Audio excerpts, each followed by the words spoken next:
கலைமாது தான் மீட்டும் இதமான வீணை கனிவான ஸ்வரம் பாட பதமானது.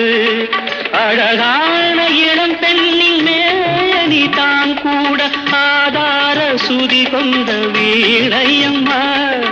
அழகான இளம் பெண்ணின் மேனி தான் கூட ஆதார சுதி கொண்ட வீணையம்மா. ராகங்கள் 16 உருவான வரலாறு நான் பாடும்போது அறிவாயம்மா.